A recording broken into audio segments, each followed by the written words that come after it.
Si aujourd'hui tu as envie d'améliorer tes interactions au quotidien, que les sujets de conversation c'est un truc que tu maîtrises bien, mais tu sens que tu as encore certains blocages dans tes interactions ou que en fait tu es un peu perdu pour animer une conversation, je t'invite à regarder attentivement la vidéo jusqu'au bout. Aujourd'hui, je vais te partager 3 points qui me semblent vraiment essentiels pour savoir bien construire une conversation avec quelqu'un.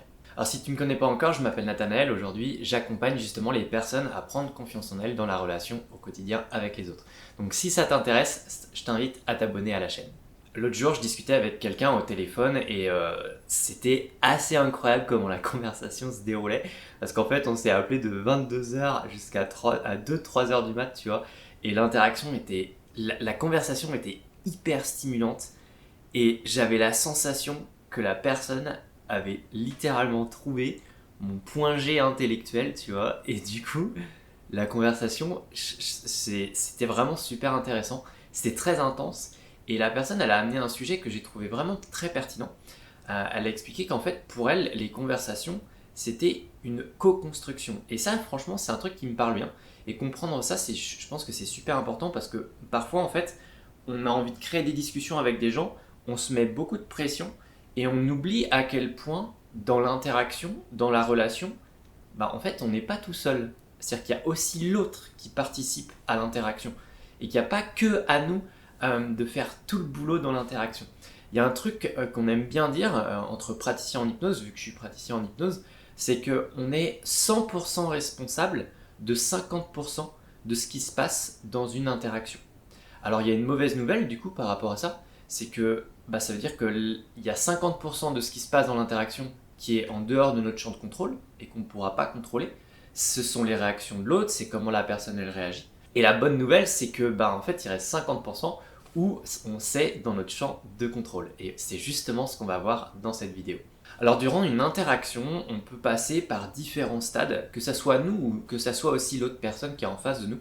On peut passer par différents modes de fonctionnement. C'est-à-dire que les 3 modes de fonctionnement dont je vais te parler dans cette vidéo, ça va être donc le premier où on va être proactif dans une interaction.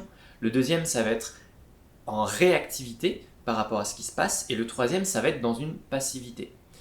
Le premier, qui va être la proactivité, alors que ce soit nous ou que ce soit la personne en face de nous, ce sont les moments où en fait nous, on va avoir tendance à être beaucoup dans l'initiative de la conversation, on va plutôt avoir tendance à mener la discussion, on va avoir tendance à amener beaucoup de choses sur la table, à beaucoup parler, et en fait ce qui va se passer c'est que ça va pousser l'autre à se mettre plutôt dans une posture de passivité dans l'interaction, parce que du coup, vu que c'est nous qui parlons beaucoup, l'autre personne ne va pas beaucoup parler.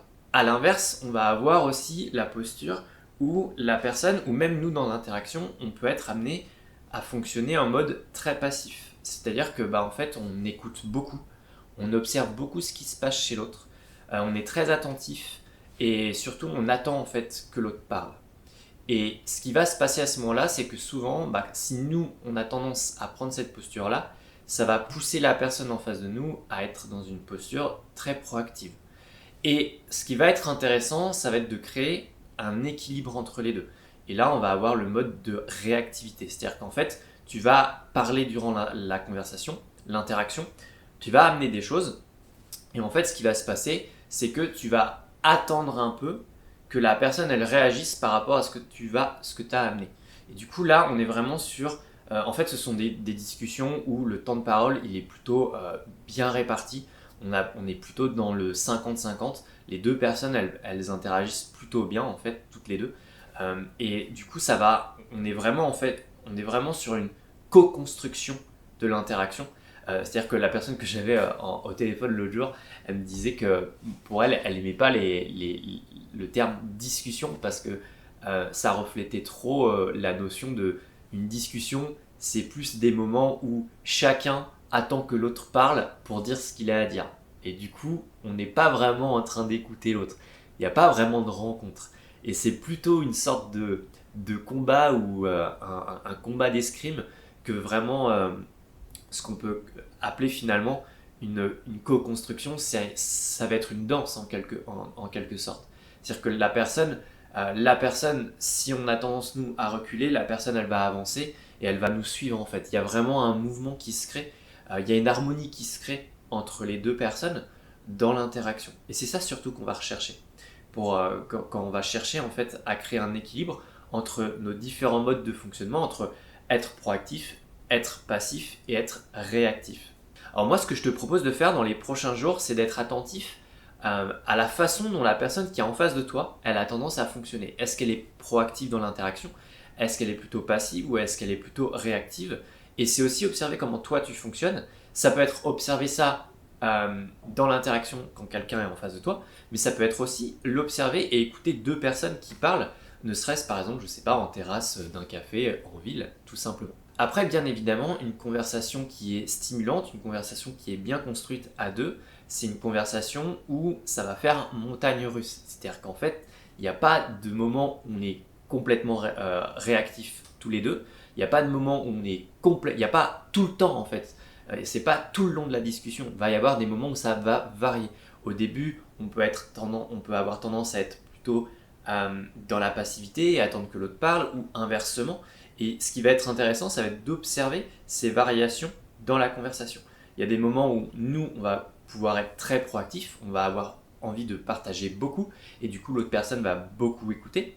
Inversement, à un moment donné, la personne elle va beaucoup parler et nous on va beaucoup écouter, et il va y avoir des moments où ça va s'équilibrer, et il va y avoir cette notion de réactivité où les deux personnes, bah, en fait le temps de parole il est plutôt bien réparti. Il n'y a pas il y a pas, c'est drôle de dire ça, il n'y a pas de bon ou de mauvais, il y a pas de bon ou de mauvais mode de fonctionnement. Tout simplement, c'est juste qu'il y a des moments où ça va varier. Et ça va être intéressant d'observer à quel moment nos modes de fonctionnement ils varient, et le moment où les modes de fonctionnement varient chez l'autre. Après, là où où ça peut commencer à poser un problème, c'est quand l'une des deux personnes, elle se sent bloquée dans un mode de fonctionnement durant l'interaction. Et ce qui va être intéressant aussi, c'est de noter que si par exemple, tu as deux personnes qui sont toutes les deux proactives dans une interaction, bah, elles ont tendance à se marcher dessus, en fait. À l'inverse, si les deux personnes elles ont tendance à être très passives dans l'interaction, personne ne parle. Chacun attend que l'autre apporte quelque chose pour parler. Et là, par contre, on peut attendre longtemps avant qu'il se passe quelque chose.